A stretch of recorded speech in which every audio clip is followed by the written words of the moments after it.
sweet. If anything, that may be a little bit behind, but that's because I double-clicked onto Audacity. I don't want to hear excuses. To make sure that I was going to actually hit recording, and it went to full screen, and I had to, like, minimize it and then bring it back up again. I wish I could minimize your mistakes. Me too. Me too, dude. You and me both, my friend.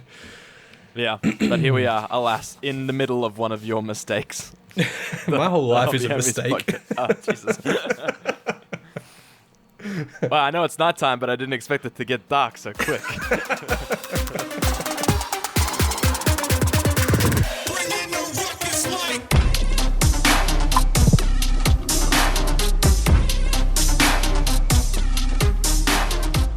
Hey, what do you know, dude? It's that time of year. Hello and welcome to Hobby Homies. We are your weekly tabletop podcast. I'm Shane. As always, I'm hanging out remotely with Fox. Hey, that's true, man. Look, you're sick of hearing it. We're sick of saying it. Lockdown number 5. We're no longer in the studio. We're doing this one from the comfort of our desks in front of our computers, like we're a couple of 16-year-olds at a LAN again.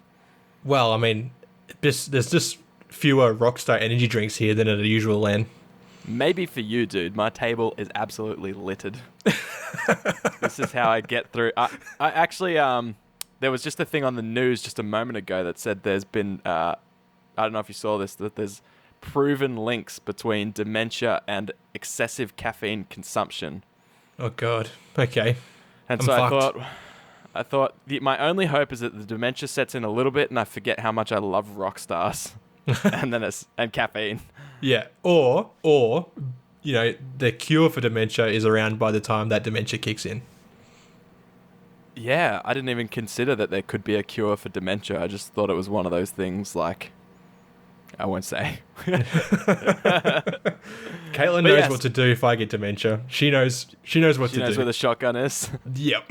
I said, take me out behind the barn like Old Yeller. She didn't get that reference, but. Yeah. I don't know. I made it clear to her at some point.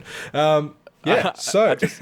I want to imagine... You said I made it clear to her. I just want to imagine that situation where you're joking about it and you're like, no, Caitlin, listen, I need you to sit down. I need you to listen.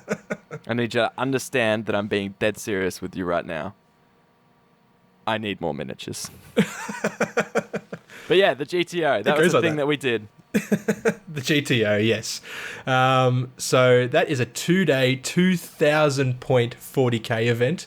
5 games, as most 2-day tournaments are. 3 games first day, which is a full-on day, and then 2 games on the second day to kick back and relax a little bit, especially if you're in the bottom tables. Oh yeah, for sure. This is actually a tournament, for those of you unfamiliar, that we attended 2 weeks ago now. We actually did an episode on this last week, but the audio gremlins that have haunted us and plagued us for a generation now got the better of those episodes, and alas, we could not release them. No, they were quite severe. They were very severe. And as self-respecting professionals in the podcast industry, highly regarded in the podcast industry, in the niche of... casual 40k niche games in Geelong were at least the top 5. So we couldn't release them. So this is kind of like a do-over, a mulligan. Yeah, this is a take 2, if you will. Yeah. But this was like something that we'd been preparing for and gearing up for months. We went out and bought armies that weren't built when we paid the registration for the tournament. So we had to build, paint, learn them, and it was a journey. The highlights for some of it are on the Instagram. Yep. And I think one of our games was streamed on the Target Acquired Facebook page at some point, so that's good. The very first game. Yep. But so oh boy. When we first started doing all this lead up to the GTO on Instagram, we were so hyped. Like, we were like, let's just take progress pics of everything along the way. And then, like, it came to the pointy end, and I'm like, I don't have time for that shit. Like, I got to fucking paint these miniatures and get this stuff done. Yeah, and I was actually, in hindsight, I can talk about this now. I wasn't able to do this before, but I started off preparing my Tyranid army, which was just all Carnifexes. It was amazing. Yeah. Played with it once, and I thought, this is fun and gimmicky, and I know other people will love to see it on the table, but I'm not going to enjoy playing this for 5 games. For, No. what is that, 15 hours or something silly? Yeah, something like that, yeah. It's full on. So I was like, I'm not going to enjoy that. I actually went out and bought a Harlequin army from scratch, bought bases for it, even got a fair bit of painting done to those, and was going to bring those, but my stencils didn't come in time. So then I switched again to my Necrons, which I already had mostly painted. Yeah. So after that point, I gave up on sort of updating the Instagram with my journey, because part of it was top secret. I was trying to keep the Harlequin secret from you. And you did. I did, so, for once, which is nice. But then, yeah, I felt guilty for swapping back to Necrons, and I was ashamed, so I didn't want to update the Instagram story anymore. Yeah, because it's public there. Like, you can just like throw as much shade on me as you want about getting armies done, and I won't even get anything. And then you're like hopping between 3 different armies, and then you settle with the safe bet, the one that's already, I'm gonna say 85% finished in your cabinet. Now I want to know something. Okay, all right, bro. This is legit, right? So they have list deadlines. Yeah. How did you change between 3 different armies before that deadline? The deadline was a big catalyst in me changing to Necrons. Because I knew once I submitted a list, it was locked in, I had to run that. Yeah. And I was like, if I submit this list and the stencils for my Harlequins, which are going to cut down so much time, if they don't arrive in time for me to give a solid week of hitting them with it, then I'm doomed, right? Yeah. So I was like, I can't submit those. I could submit the Carnifexes, but I've kind of abandoned those to build all the Harlequins, and I lost a lot of time on those. So I can't really. So that's when I was like, you know what, Shane, I'm so confident you're not going to get your stuff done.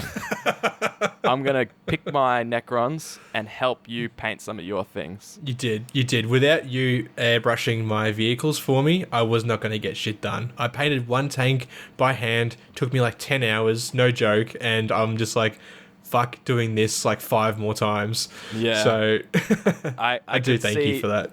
I knew how defeated you would have been trying to do that again.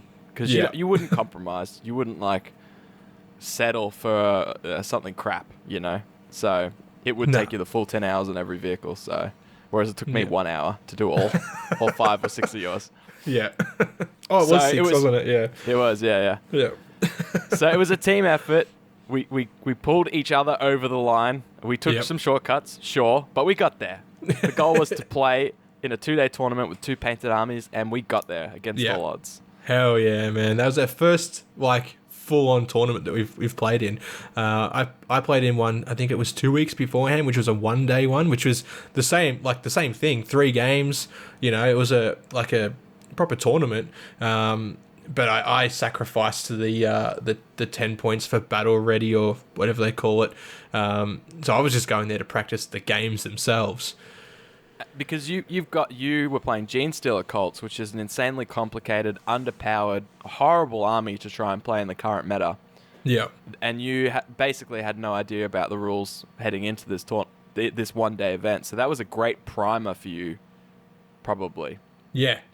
Yeah, absolutely, Whereas for me, I was very familiar with the Necron, so that was a great way for you in 1 day to probably catch up and supersede me in knowledge of your army, which was awesome. Yeah, well, you know what? Even like after that first 1-dayer run by our homies at Guff and Werribee, that sort of like concreted me in, and I'm like, all right, I can do this. Like whether I'm going to do it well or not, that's beyond the point. But I can do it, you know. And then it was after the 2-day at GTO, which is when I actually felt like so comfortable with my army. I know my special rules. I know most of my stat lines. I know stratagems, and all that sort of stuff. And yeah, so what a wild ride that GTO was for both of us, though, eh?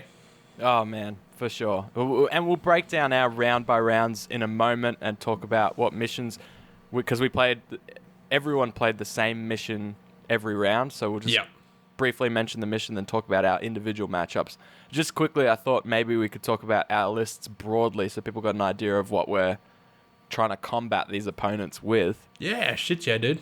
So what kind of stuff did you have in your Gene Stealer Cults list? Oh, all right, so my Gene Stealer Cults was a vehicle-heavy Brood Brothers list. So I ran a lot of basically Astra Militarum. Like, people would walk over and they'd be like, "Oh, you're running Imperial Guard," and I'm like, "No, it's actually Gene Stealer Cults." And they're like, "Hey, okay." That's how you know you're doing the incursion correctly. You sneaky boys. Yep. Exactly, dude. They were none the wiser. Nah. So straight off the bat, I had 3 Lehman Russ tanks. Running with main cannon, las cannon, and a plasma cannon sponsons. Yep. So they were my heavy hitters. They did a lot of damage, sat mostly in the back line, and just peppered shots at my opponents. I had a Chimera with a 10-man Brood Brothers squad in there, which I sort of utilised that to shoot up the side of the board, dump all the guys out and capture objectives like that. Or even, like, it was armed with 2 heavy flamers, so that would just cause some havoc to the opponent. Yep. Three Sentinels with heavy flamers. What else did I have? A Patriarch or a Brood Lord as my Warlord, a Magus, a Kelamorph, a Sanctus, and a Jackal Alphys. So they're all sort of characters. If you don't know what they are, I won't explain to them now. Check them out. They're all cool models. And then had like 2 5-man squads of Acolytes with hand flamers and heavy weapons, 10-man Neophyte hybrid squad with shotguns and mining lasers, and a 10-man squad of bikes, 2 of which were the quads. So they were my demo charge bikes that would come up from the depths and throw these basically melter bombs onto whatever I wanted to die. I just tell them, kill that, and they would. They killed a monolith, man, so it was pretty cool.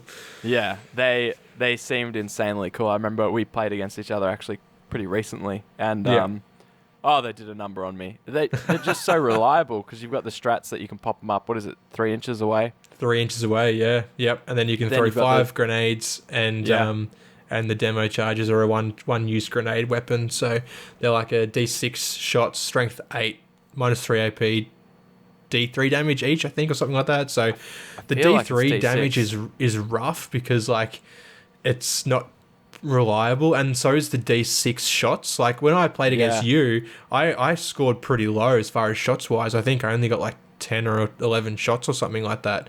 But when I played against some of the other opponents, I scored like 24 shots. Like, it was insane, Yeah. So, yeah. Yeah, it's pretty nuts. It is that anytime, that's something I think Games Workshop needs to include. If they're serious about balance, D6 is way too wild. They tried to mitigate some of it with Blast. That's a great mechanic.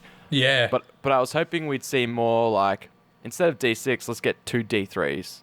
Wait, is that any less swingy? Is that more reliable? 2 D3. Well, yeah, I suppose your minimum there is 2 shots, but I like D3 plus 3 or something like that. Or why can't it be, like D3 plus 2?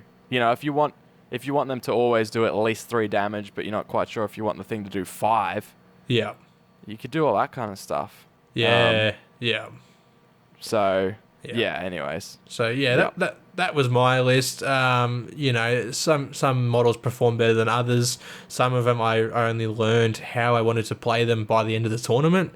And even then, I was playing against Adam, and he's like, "See your Sanctus here." He's like, "Why are you starting him in Deep Strike?" And I'm like, "Oh, that's just what I do." And he's like, no. Look at this strat. He's like, "Do this." So basically, when that model appears as a blip, it gets to either move or make a shot. And I'm just like, fuck yeah, why aren't I doing that? Hell yeah. Yeah.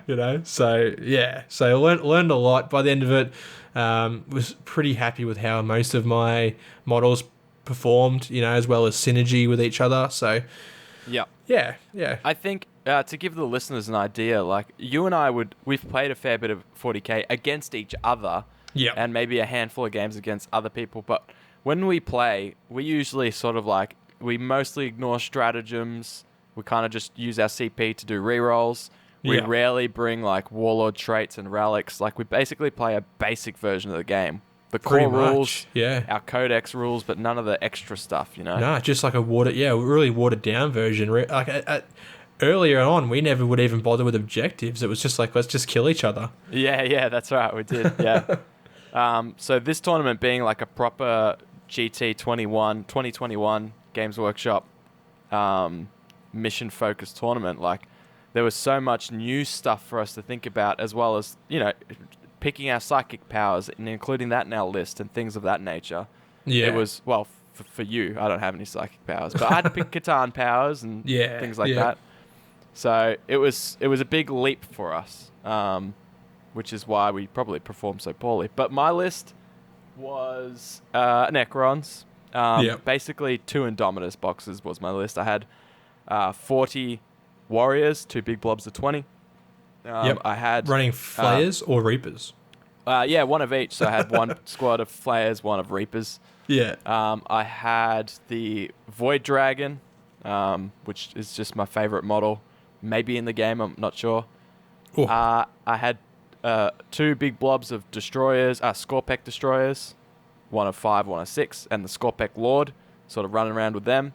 Had the Chronomancer, and then I had 3 big blobs of Scarabs, 9, 9, and 8 respectively. So it's just an insanely cheap army that I'd batch painted a long time ago and sort of got semi-tabletop. But then in the 1 week leading up after I swapped to them, I just sort of finished off the army with some characters and whatnot. Yeah. And my basic strat, like, Necrons are fine. They're a solid B, C tier army. And my list is pretty good. Like, I saw a list place in a competitive tournament, a big 8-game tournament over in the States. Jesus. And it was super similar to my list. Yeah. Obviously, they knew what they were doing, and I didn't.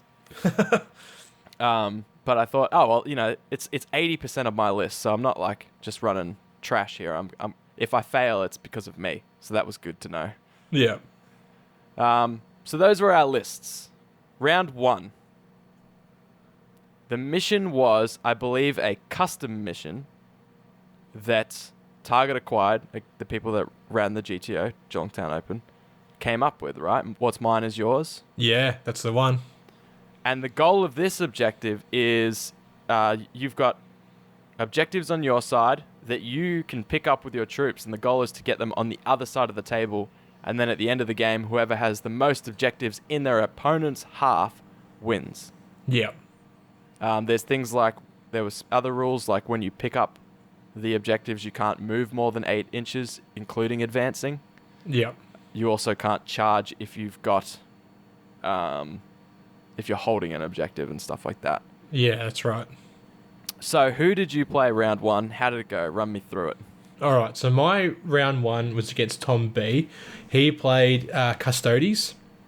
So our game was actually a great game for a first game. Not only was Tom super friendly, but he was also real patient. As I was like everything, he'd be like, "Oh, what's the strength?" And I'd like flick through the book and find it, and then what's the next one? Like flick back, find the next one, and like so he was fantastic there. But I scored 57 to his 64. So coming in there, 7 points difference, not bad for the first game. First game at this tournament, playing a mission you've probably until then never heard of, because neither of us read the players pack. Let's be honest. No, yeah. That's an awesome performance.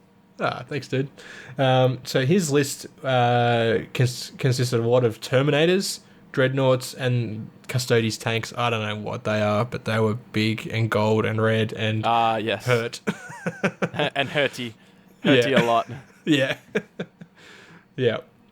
What are those called? Yeah, they are brutal. Yeah. They I don't know if it was the dice gods not granting him the hits, but they didn't do as much damage as I was expecting. So that was a relief. I managed to keep him from a lot of his secondary objectives. Like he had raised the banners, and I was lucky enough to tear them down. So hey, nice. That was good. He had a dreadnought that tried to charge my sentinels, failed to charge, and took like 3 wounds from the heavy flamers. And that was I feel it was like a 6-inch charge or something like that. So he really shouldn't have failed it. Wow. And then that one dreadnought wouldn't die. It stayed on 1 wound for like the rest of the game. Yep. So yeah. It's like being such a full-on weekend, it's so hard to like go back to every game and try and dissect. Like if I had the time, I would have taken notes, but all of my games went till time, because I'm playing Genestealer cults. Like, you've got a second movement phase that happens before the game even starts, where you got a second deployment phase. Yeah, exactly. So I've got to settle the blips out and then replace them with models. And I suppose, you know what, it's probably a good thing as well that, like, it's a good thing for me that the games went that long, because it means I didn't get tabled. Yeah, absolutely, man. I don't know. Yeah, that's a great way of looking at it. But I mean, hard to get tabled when you take so long that you don't get through 2 turns. But we got through like 4 turns every game. yeah, you did so well, man. I remember that. Yeah. I think we finished round 1, or it was round 2 or whatever, and I was like, I got through rounds 1 and 2. How'd you go? And you're like, I got through 4 or 5 or something. I was like, what on earth, dude? Yeah. I wonder if that was the that 1-day tournament experience that you'd had previously. I wonder if that helped a little bit. Maybe. I reckon it did. I reckon it helped with the whole choreography of the day, because it's kind of like you come in, you find your opponent, you find your table, or vice versa, whatever happens first, and then like doing that so many times is like, all right, I'm playing this dude who I've never heard of on this table, which I don't even know where that table is. So like all of that, it's full on. Like my brain needed a big old rest after that weekend. I actually took Monday off because I was fucked. You deserved it, dude. You deserved it. Thanks, dude. Yeah. That's probably a big reason. Like I've never really played many other people in Warhammer, is because like it's putting yourself out there a little bit. Like I'm a little bit introverted behind the scenes, and I'm like, I don't want to just meet a random. But once you attend a tournament like that and you're just sort of thrown into it, it suddenly just becomes less weird. Like I could easily do it now. Like just go down to Guff or throw the dice or whatever and just go play a random. Just be like, hey, it's just like a tournament or whatever. Yeah, man. And like everyone I met at the GTO, they were all great dudes, and like I even saw a couple of guys that came from the Werribee tournament. So like it was awesome to see those guys again and say good day. But that was my round 1. How did yours go? Yeah, mine was great. Mine was phenomenal. It was against Clinton, who is a friend of the show and a friend in our hearts. Yes, he is. He's whack the Ewok in Discord. He grudge matched me, which I believe is what he did to you in the Werribee comp. But he couldn't make to Werribee, which was a shame. Yeah, but what a lad, because the reason he was doing that to both of us was so that our first opponent could be against him as a bit of an intro to the tournament. So like as we're learning and doing the stuff the slowest we will all day, he can be the one on the other end. So selfless act for him, and I rewarded him by giving him the win by losing.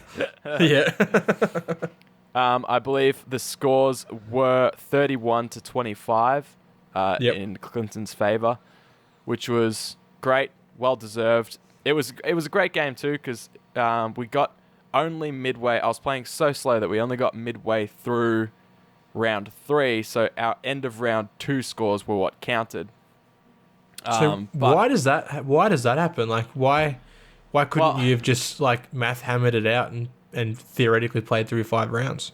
We definitely could, but we went to time, and the next round was kind of happening soon, or at least I didn't really know what to expect once the game ended. So I didn't want to sort of sit there for another 15 minutes. Like I was totally happy with Clinton winning. Like the only reason he wouldn't is because he's focusing so much on helping me, Yeah. So I thought, whatever. We could have sat there and math hammered it, and I felt like maybe I would have won. I don't know, because we would have had to math hammer 2 full turns. Yeah. Because we only sort of got through half of mine, so I would have had to finish that, and then he would have gone, okay, well in my turn I would have done this. So I think we could have. Later on, people were like, oh, you can just sit there and talk it out. And I was like, yeah, sweet. Next time maybe I will, if there's time and if I can be bothered. I also didn't care too much. Like I didn't want to lose. You never want to lose, but if I'm going to, let it be in round 1. Yeah. So I can continue to play against like-minded individuals. People that aren't, gonna absolutely table me and give me a 15-minute round, you know? Yeah, yeah. Now this tournament, it was split up into upstairs and downstairs. Upstairs was the low tables, and downstairs was the high tables. You played on table number 1, was it? Straight up. Yep. Yeah. Yeah. So this was the absolute peak of the tournament for me, because I was on the top table, which was the one being live streamed. So that's 2 bonuses.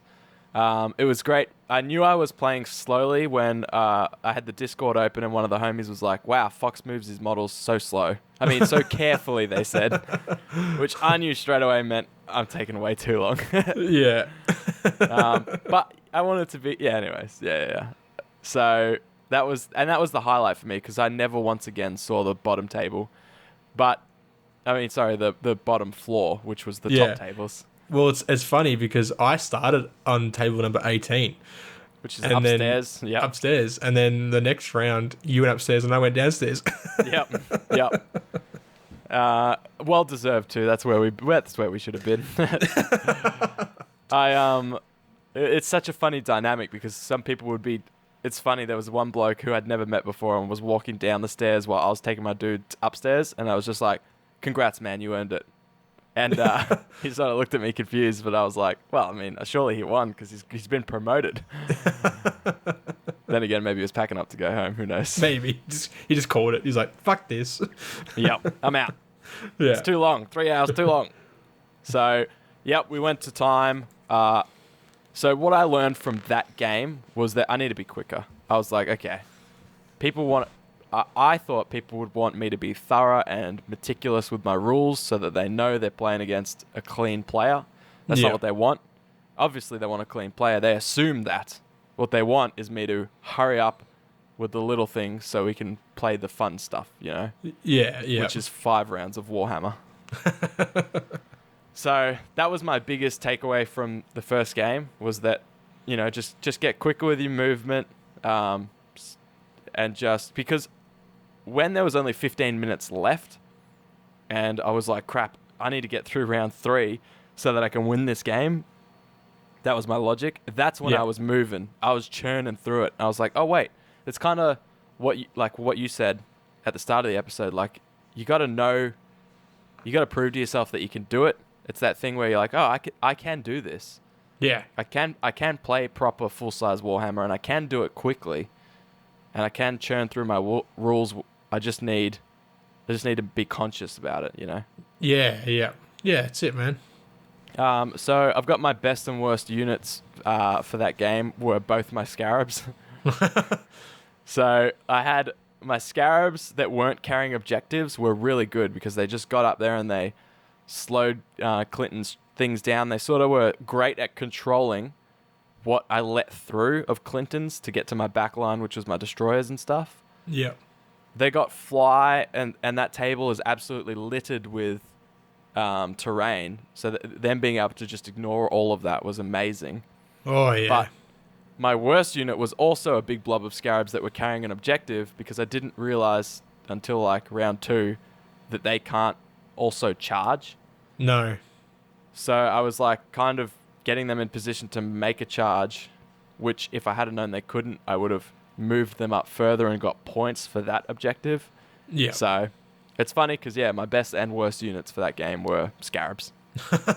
Well, you learned, how to use them, I suppose. And in a mission like that, we're not going to play that mission again. So no, that's it is what it is, I suppose. Next time that I feel like all your scarabs will be your MVPs, and you'll have someone else that'll be your worst.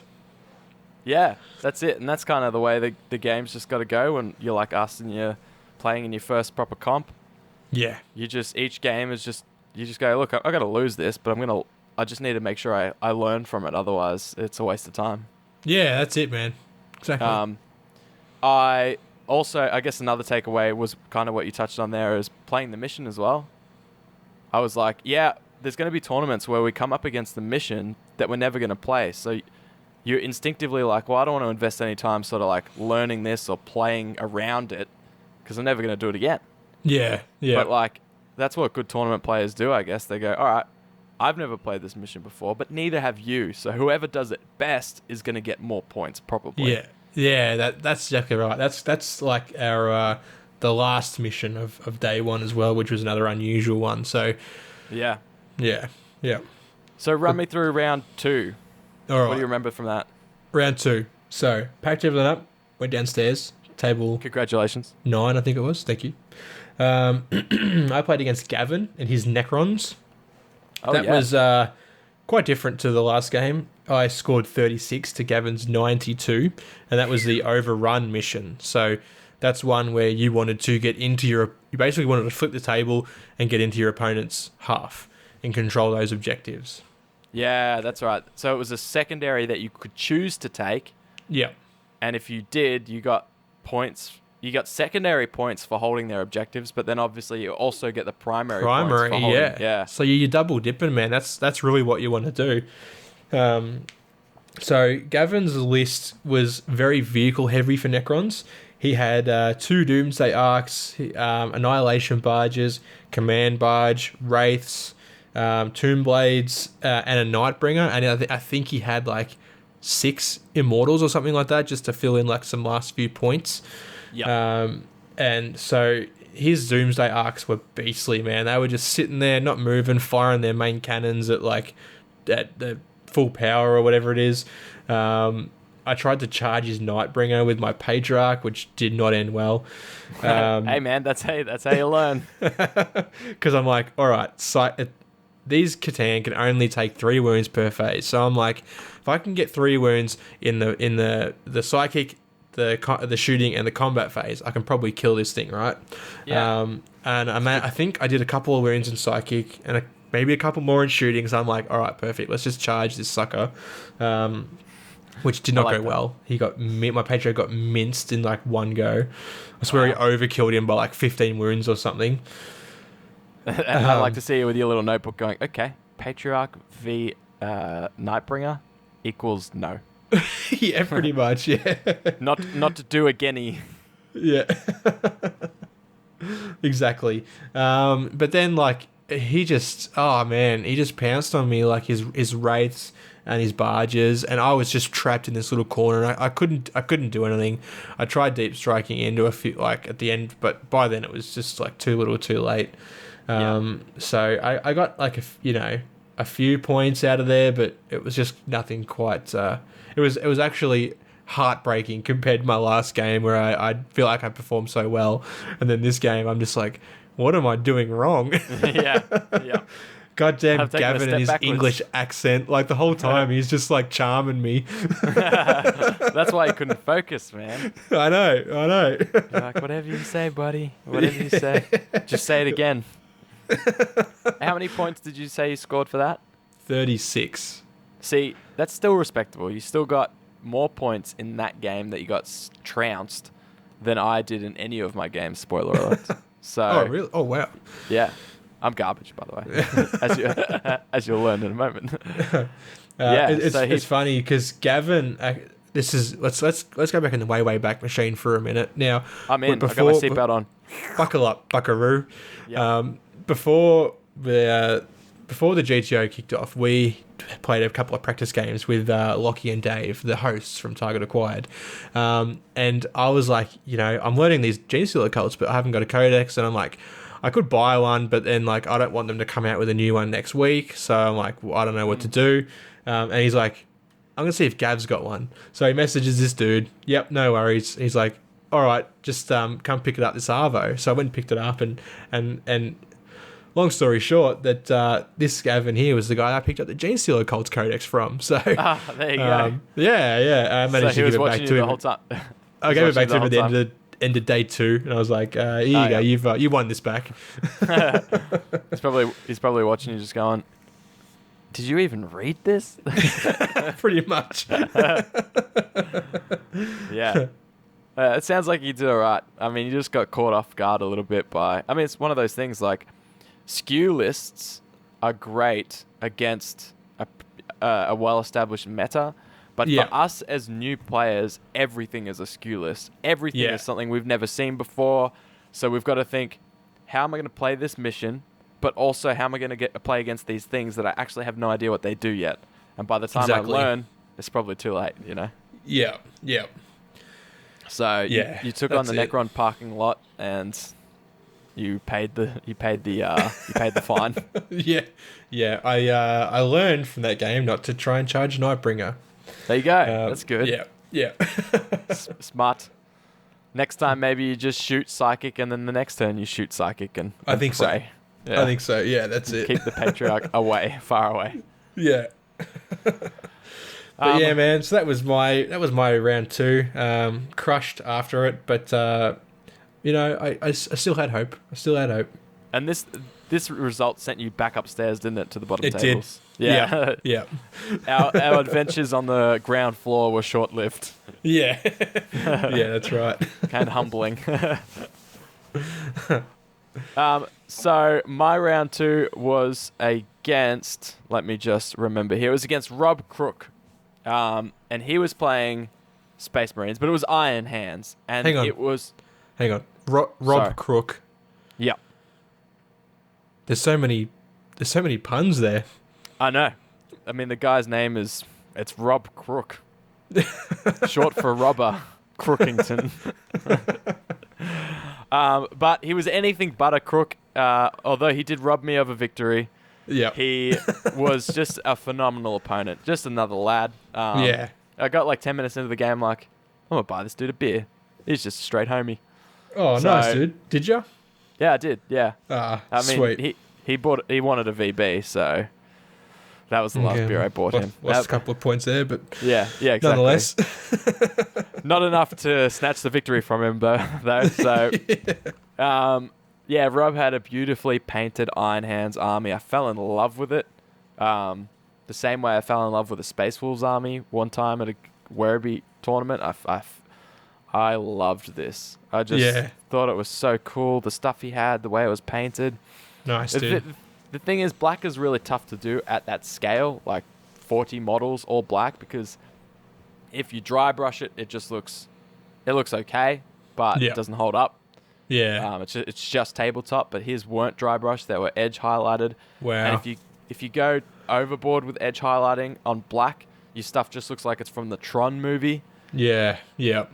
But if you don't do it well enough, it just looks like you didn't do it at all. So, Yeah. I mean, his was perfect. His was It's amazing. delicate. It is delicate. So, well done. His army seemed vibrant, even though it was just all black. His decals were awesome and weathered. Yeah, I frothed it. I was just like, as I was removing models because he was absolutely destroying me, I was at awe of how beautiful they were. So, overall, I lost this game, but only by 3 points. Yeah. Which was great. It was a nice, close game. Because it was overrun, my Scarabs gave me the boost I needed. They sort of just ran up the board. And I kind of just put bulk pressure on him. Although he got first turn, and before I even had my first turn, most of my Scorpec destroyers were just gone. Oh, that's brutal, dude. So that was my biggest takeaway from that game, was make sure I hide my stuff better. I thought they were in cover, but that doesn't really matter. Like, it just adds 1 to your save, and if they've got AP -4, doesn't matter. Yeah, yeah. So I need to protect my stuff better, because I can't afford to enter my first turn with 30% of my army gone already. So that was big. That was a big learn for me. Something I didn't experience in round 1, because Clinton's list was all bloodthirsted demons. I forgot to mention what he was even running. Oh no, I didn't. No, I did mention. Yeah.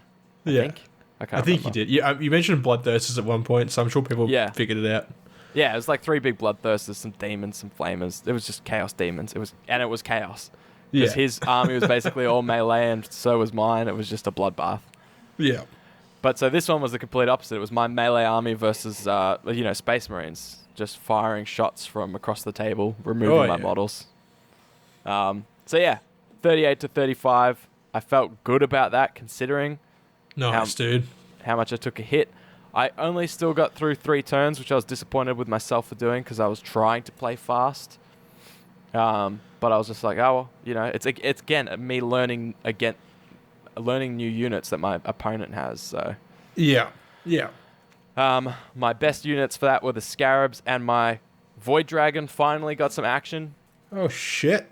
In that game, he took down some sort of flying vehicle of sorts, and then a big dreadnought thing, but like a super special dreadnought. Yeah. Was it? Sorry, it was Iron Hands, right? It was Iron Hands. Don't they run a lot of war suits in their lists?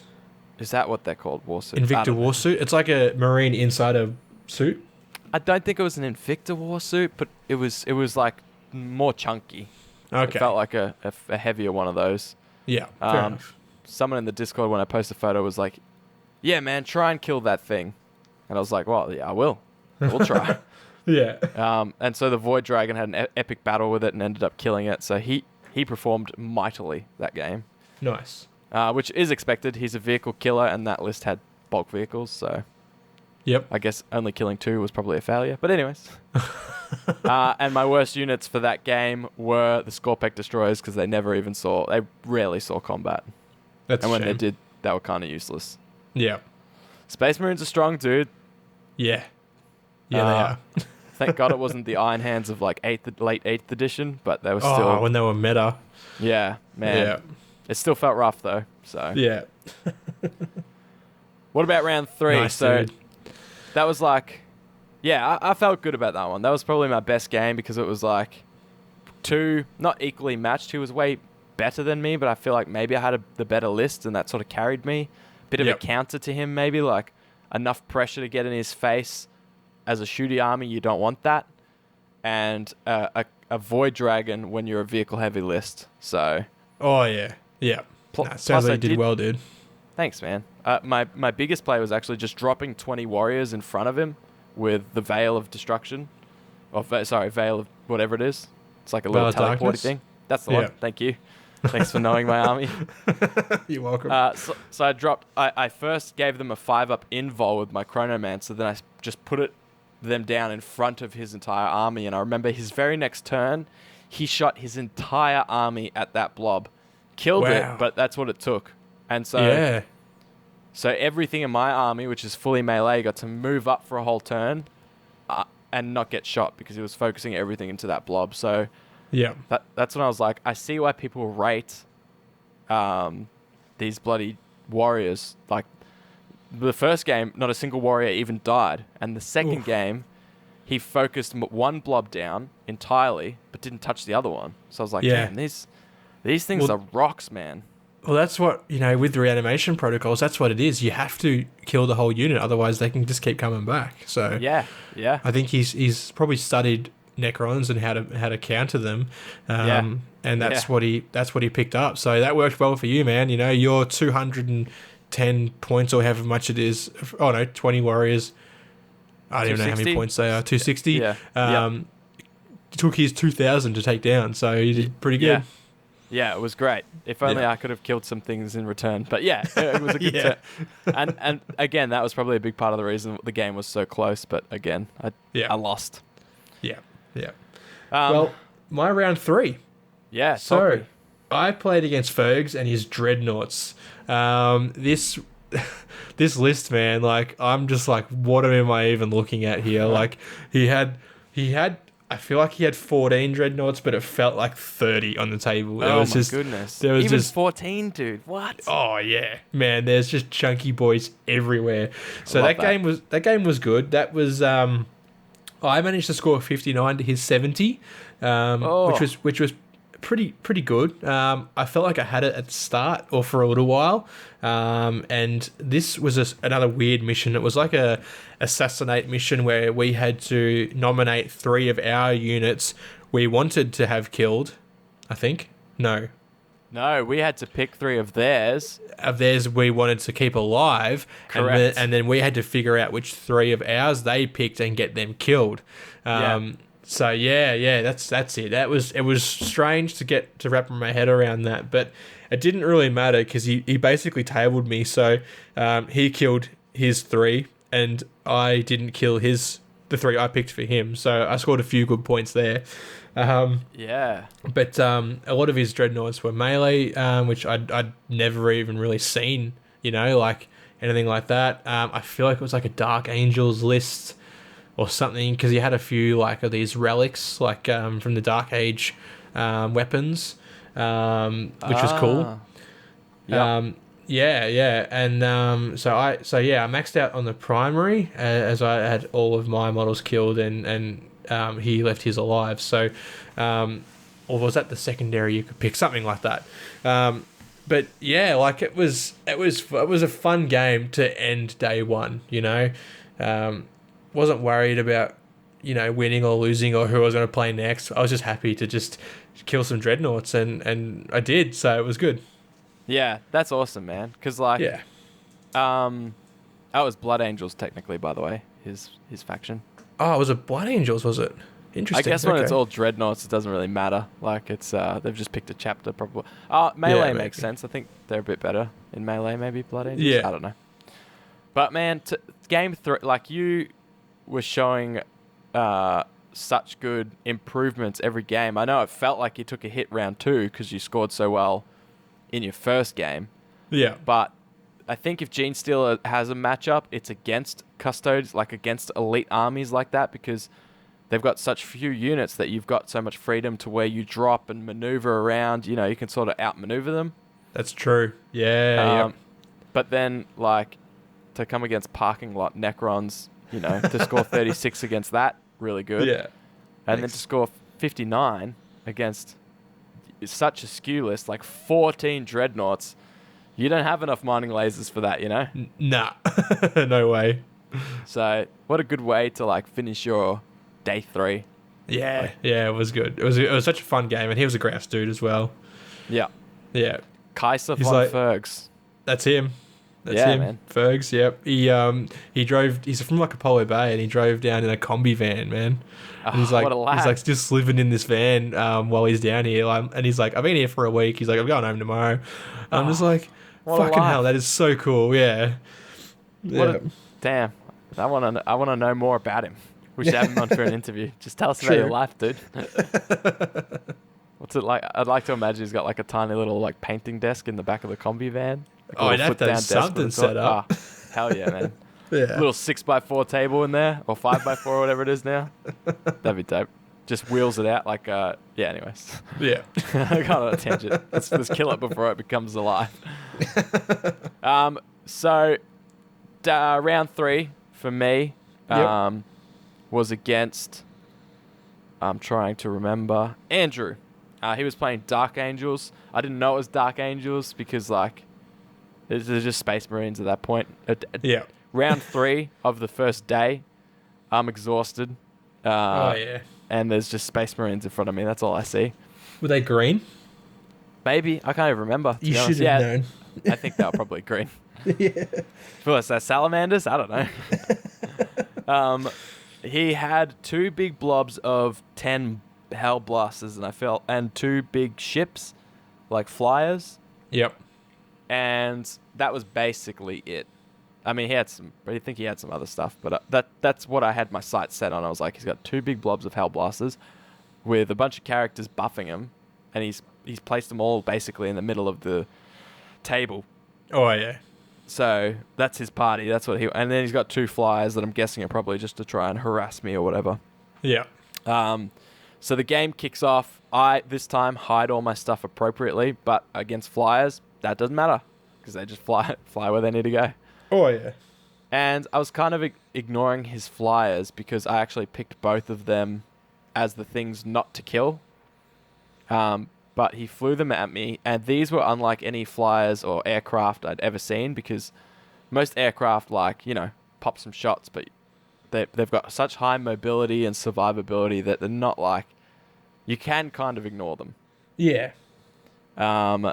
His were not to be ignored. They pumped out mortal wounds. I think the first brutal. one pumped out like 3 normal wounds and then 6 mortal wounds. Yeah. I was like, okay, cool. So there's all my Scorpex gone. That's sweet. Yeah. And you've got another one of them. And do it again. And I picked not to kill them. Otherwise, I lose the points. So that was a tough one. But midway through the game, my son, I got the text from the misso that said we're gonna have to take our son to hospital because he had a temperature of, it was up to 38 38 or something, 38.5. I can't quite remember. It was high, yeah. It was high. It had sort of been like, I'd been getting texts all day, and I was like, and she was basically like, oh, his temp's up, but we've given him Panadol, so we'll see what happens. Yeah. Hey, temp's back down, it's all good.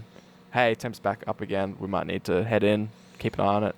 So that was plaguing in the back of my mind. Well, I guess that's why I lost all 3 games, you know? I was distracted, that's what it was. That's it. So I think I got to round 2 and I was like, look, sorry, Andrew, I've got to actually bounce. And he was like, all good, dude.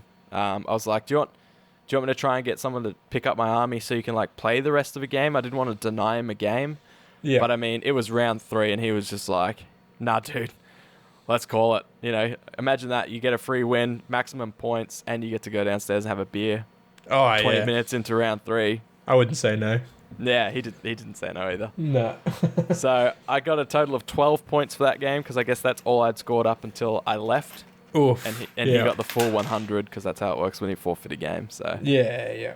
But he was a great lad. The army looked awesome. I really wanted to have a crack at it because I felt like I didn't feel like I could win any more than I could lose. I just felt confident that I could flick through my rules and really like smash through it. Yeah. In fact, my turn 1, I think, took 10 minutes in that game. Nice. And I was like, oh, I'm getting it. I'm in my stride, you know? Yeah. So it was like I was at my peak. I was like, hell yeah. This is what we trained for. This is what we worked hard for. We're finally here. It's finally starting to click. I'm ready to go, and then I get the text to go, hey, let's get out of here. So yeah. And then that night I basically caught the flu off my son and my wife, and I was a write-off for day 2, so I never even got to attend that. No, you did not. So I'm going to live vicariously through you, Shane. I want you to tell me about your rounds 4 and 5, and I'm going to have many questions. Well, man, I was going to stay around after day 1, but I was fucked, and I was like, nah, I'm just gonna head home, have an early one, get up again, and come back for day 2. So rocked up which is big for you because you live 45 minutes away. Yeah, from that venue. About, I think I got there in about 45 minutes on a good run, especially Sunday. So that was good. That was fine. But rocking up for day 2. First up, straight up, I'm against Adam Smith and his Necrons. So that game went differently. Okay. I managed to score 29 to him scoring 95. So that found was your weakness is Necrons. Yeah, pretty much. It didn't help that his list contained 3 monoliths, a Nightbringer, destroyers, and heavy destroyers. So he had a lot of firepower. And his monolith, so turn 1, he got an 11-inch charge with a monolith, which does 6 auto hit wounds in combat. It's just brutal, right? Yeah.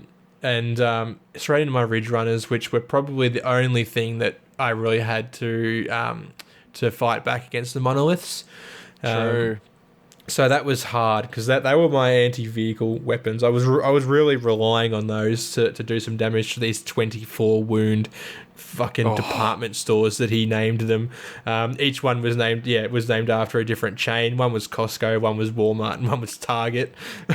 Basically, awesome. The side narrative to our game was that these big department stores were moving into my little town, and I had to try and fight them off. You didn't get enough petitions signed, homie. It looks like I didn't, dude. Black Friday sales, man, were just too good. Yeah, I mean, fair enough. Yeah, they had like buy 2 get 1 free power picks on sale, man. How could I not?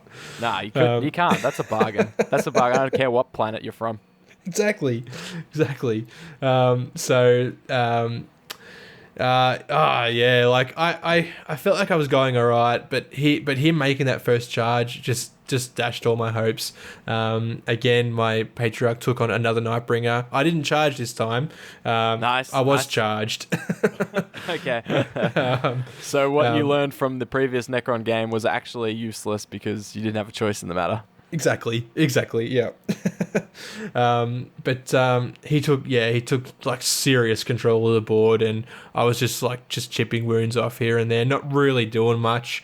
I managed to like deploy in the back, his like deployment zone, and score a couple of points there, nice. Throw some psychic powers out and stuff.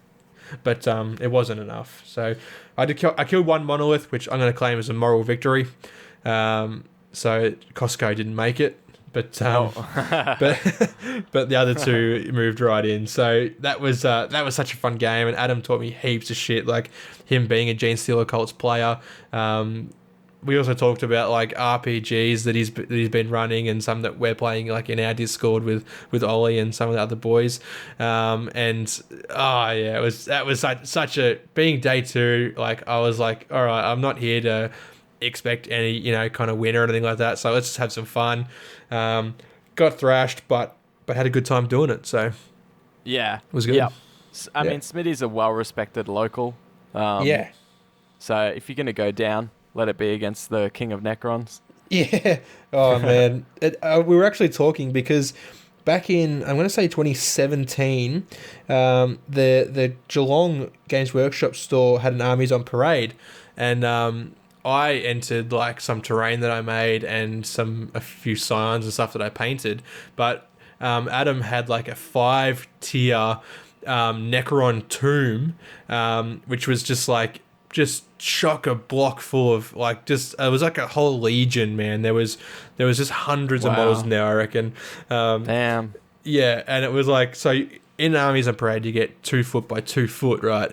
He took that to the next level and had a 2 foot by 2 foot by 2 foot cube. Oh my goodness! What a beast. And it had like LEDs in it and everything. It was, oh man, I swear the only thing it didn't have was like a smoke machine. Maybe it did. I can't remember, but probably did. Probably did. Yeah. Let's be real. But that was insane. And then we were talking about it, and actually a quick throwback to the last GTO. I interviewed Adam via Facebook Messenger, and we talked about his list, and I think you interviewed another lad as well. Yeah. Adrian, that's right. Yeah. Who I'd been talking to actually like a lot leading up to this GTO again. It's like we were just reliving the previous year's GTO catch-ups, because I was, up until the last moment going to play Harlequins. And even me talking to him, I think he was like, oh man, sweet, I'm going to sign up. And I think he somehow snuck in there. So he actually played as well. Yeah. So that was sweet to because I didn't realize, and then I don't think he realized either, but then I pulled out our sweet Hobby Homies objective markers, which were made by Miniature Scenery. And he's like, Hobby Homies, and I'm like, oh yeah, this is a podcast. He's like, and then it clicked for like both of us, I think. Yeah. So he had that moment. Yeah. So that was awesome. It was such a top bloke and a grouse game. Very cool, man. That's awesome. Yeah. So going into round 5, you are currently 0-4. Oh, played going exactly as expected. Absolutely. You played against Necrons twice. Yep. Custodes once. Yep. And just dreadnoughts. Yeah. Nothing but dreadnoughts. Game 5. I played against Ed we called him, and his Space Wolves. And I actually took the win on this one with 69. Nice. To his 60. Nice. Congrats, dude. First of all, I'm glad you won. Second of all, nice. Yeah. Nice. His list was had intercessors, eliminators, eradicators, Thunderwolf cavalry, which was sort of threatening, and a few TAC Marines with like las cannons and stuff. So, but yeah, last game of the day and a win for the cult. Eddie played his Space Wolves, which so like his 3 Thunderwolf cavalry, they're the first thing I'm looking at them. I'm like, okay, they're quick and they've got thunder hammers and they're gonna hit hard. So like I need to focus on them. I managed to take out a few of them, even in combat with my Patriarch, which was pretty good. Awesome. He ended up combat with his leader. My tanks did their part and just drove around, just dishing out shots here and there, taking out eliminator squads. This mission was a kill 1, kill 2, kill more. And as well as the main objectives of hold 1, hold 2, hold more. I managed to mostly kill. He never got. I don't think he ever killed more units. So we both would have that kill 1, kill 2 carrying along, and then it was sort of tough because of the secondaries that Eddie wanted to pick.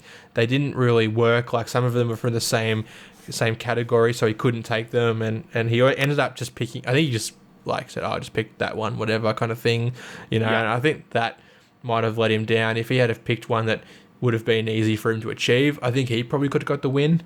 We both played really well. But by the end of the game, man, I felt like I had everything done. Like for the most part, I'm playing just like, all right, this is going to shoot 2d6 shots, blah, blah, like just firing through it, and I'm like, fuck, like he doesn't really know my army, so I don't want him to think that I'm just like being a power gamer or anything, you know what I mean? Like, I'm not here just to be like, roll that many wounds, like that many saves. Like, I want to make sure he knows what I'm doing and to be following along kind of thing. So I felt like I was going too quick.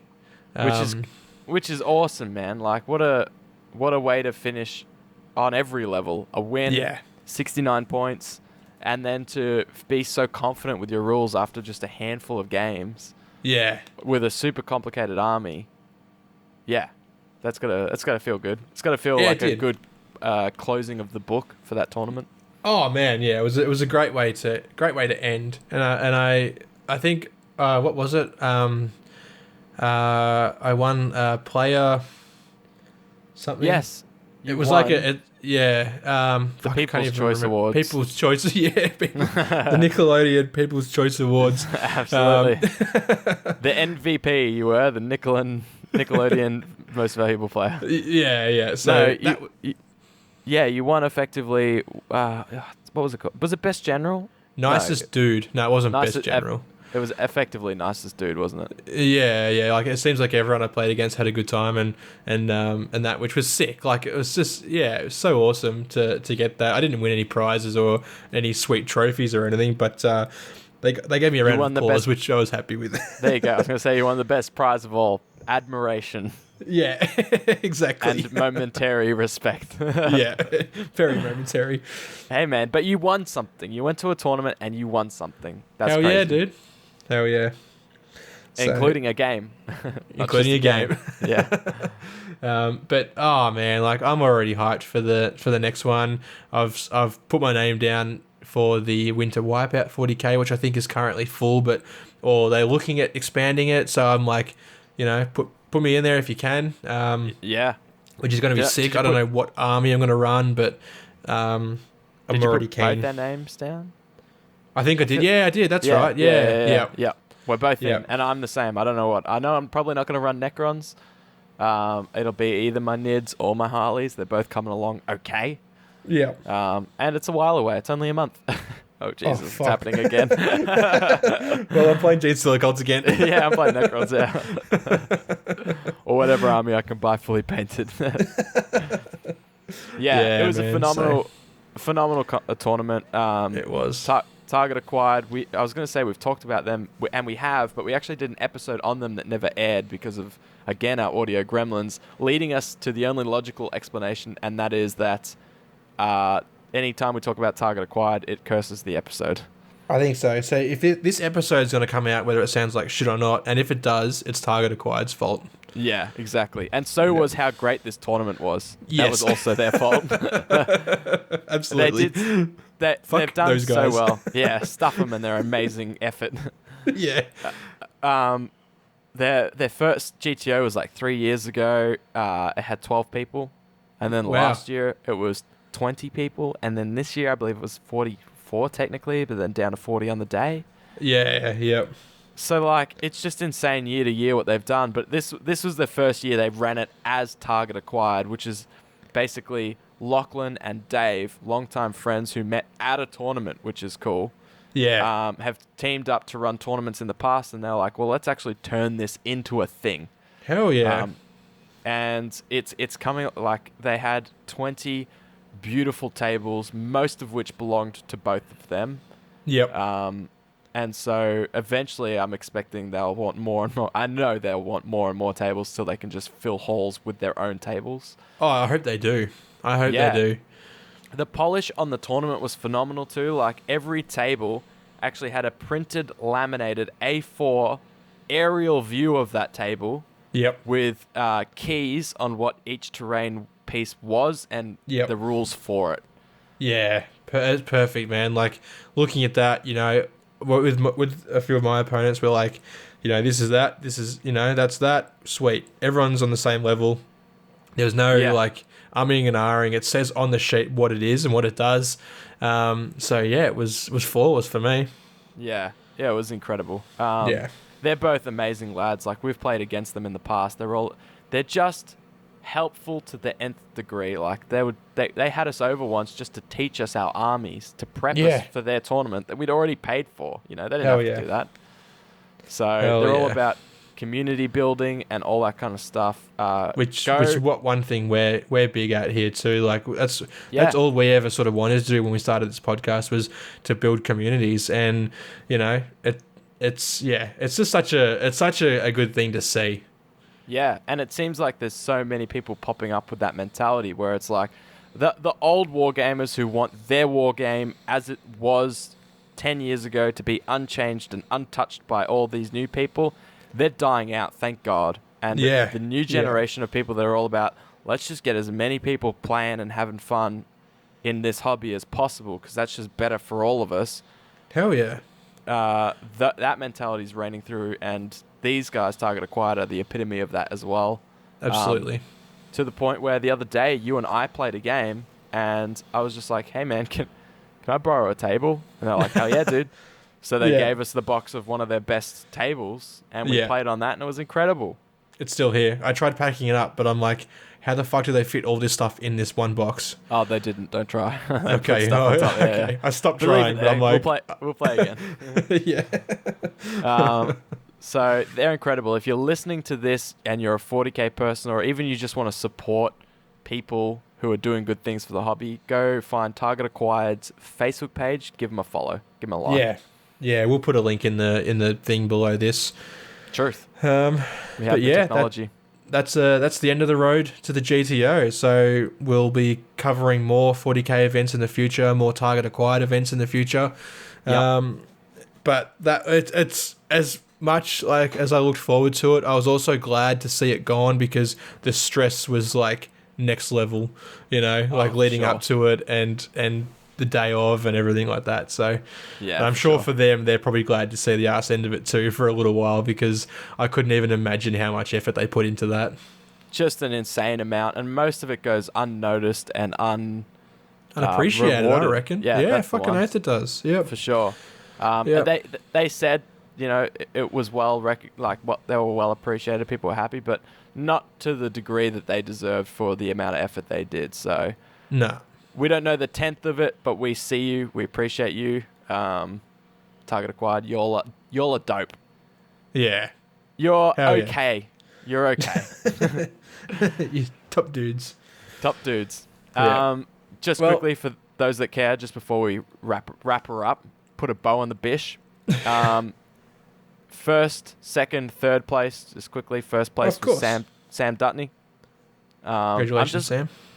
Well done, Sam. I was going to say thank you, Sam, for winning. Thanks, Sam. Sam Dutney did really well. He was running Adeptus Mechanicus. No surprise, they took the show. Yeah, they are the powerhouse. Yep. Just quickly, Down Under Pairings has all these stats on like all the games players have registered for in Down Under Pairings. Yeah. And so I can see that Sam's played 48 games, 135 of them with a 73% win ratio. Wow. He's mostly been playing AdMech recently. What an absolute beast. Well done. Yep. Well done, Sam. Second place was our homie, a Hobby Homies representative himself, whether he likes it or not. It's Reese Cunningham. Of course it is, Reese. Yep. Now, Reese edges out Sam on the win ratio with a 79%, but he's only played 19 games, won 15 of them. So, as far as Down Under Pairings competitive Warhammer is concerned, Reese has only lost 4 games. Nice.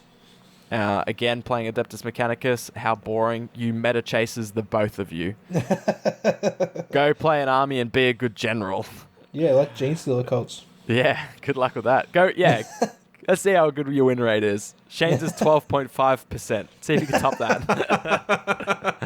Oh, it's better than my 0%, but come on. True. And third place went to Lee. Well done, Lee. Wait, did it? No, sorry. That's a lie. It went to Boyd. Well done, Boyd. Was playing Necrons just to show me that my army could have been good if I was good. Yep. He's got a 76% win ratio, so there you go. Yep. Take that to your 0%, dude. What's up? I said take that to your 0%. Yeah, any day of the week. The most impressive player I found, just quickly, was fourth place, which was Lee, who's played 161 games since 2017. Nice. He has won 135 of his 160 for an 84% win rate. Fuck me. Over 160 games. Yeah, that's incredible. Struth. Well done. All I can say. Struth. Yeah. Anyways, the all GTO right, now we're was going to wrap this up. Yeah, let's do it. Let's get out of here. As always, we thank our patrons. Patreon isn't the only way you can support us, though it does help a lot. Check out hobbyhomies.com for links to all our shit on there. We've got like merch and stuff which you can help support us with. Also, check out a couple of our homies at the Goblins Forge for 3D printed and board games for the board for all your board game needs. Hell yeah. So as always, shout out to Burnsy, Whack, Final, Foggy Highway, Joey P, Lockie, MJ, Lethal, Moose, and Penny. Elko, Arkham, Caitlin, Dave, Churchy, Rad, Oliver, Hockers, Tricky, and Aggro. Thank you all so much. Like Shane said, we can't do this without you. You guys support us in the most difficult way to support us, and that's financially. Yes, absolutely. We thank you wholeheartedly for that, and for everyone else who supports us in other ways, liking our Facebook posts and all that extra stuff you do. Just interacting with us in any degree supports us a heap, because then it gets us noticed, and that's all we want, Senpai to notice us. Yeah. We've got Instagram and all that sort of stuff as well, so you can follow us on there. And if you're keen to watch me sit and play board games, I do video games. I'd watch that. I stream on YouTube Thursdays at 7:30 p.m. Australian Eastern Standard Time. So if you want to check out that, I might be doing that right now. Maybe, who knows? Go and check out Hobby Homie's YouTube channel. Yeah, I mean, it's such a chill stream, dude. I bloody froth it. Cheers, dude. Unironically and unlyingly, what's that word? Honestly, absolutely love it. It's just, it's a good time. Just jump in there. I'll be in the chat, no doubt. So, no doubt. We'll see you there. All right. Thanks for listening in, homies. Toodaloo. We'll see you at the next comp. Hooroo.